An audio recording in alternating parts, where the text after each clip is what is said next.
Hey guys, ይሄንን መጽሐፍ ዘ አልኬሚስት ታስታውሱታላችሁ ብዬ ተስፋ አደርጋለሁ። ከዚህ በፊት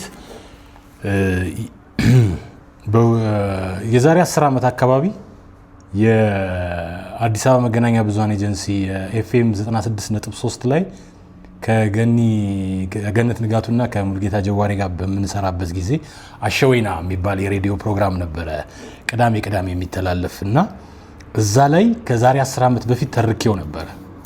የምታስታውሱ ትኖራላችሁ ብዬ ተስፋ አደርጋለሁ። የዛን ጊዜ ዋነኛ አድማጫችን የነበረው አቤ ከቤ ነው። ሌሎችም አላችሁ በርግጥ ካንቆርጫ ከተለያየ ቦታ የምታስታውሱ ትኖራላችሁ ብዬ ተስፋ አደርጋለሁ።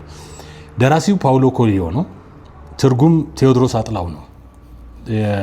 አሁን በርካታ ሌሎችም ትርጉሞች አሉ፣ ግን የመጀመሪያው ትርጉም የጋዜጠኛ ቴዎድሮስ አጥላው ይመስለኛል የሱ ነው። የዘመኑ ዓመተ ምህረቱ መቼ ነው? 2001 ነው። ታህሳስ 2001 ነው። ቴዎድሮስ አጥላው ነው የተረጎመው እና እኔ ደግሞ የዛሬ 10 ዓመት አካባቢ ተርኬው ነበር። ከዛ በኋላ ከተወሰኑ ዓመታት በኋላ ደግሞ ከእንደገና ቴዴል ቲዩብ ላይ ጭኘው ሰዎች አዳምጠውታል፣ እያዳመጡ ነው ይመስለኛል። ለኦዲዮ ቡክ የመጀመሪያ መጽሐፌ ይሄ ነው።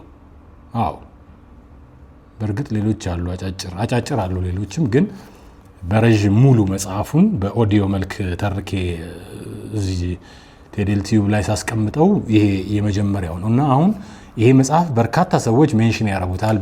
በጣም የአንድን እረኛ ታሪክ የሚተርክ ነው። ለዓላማው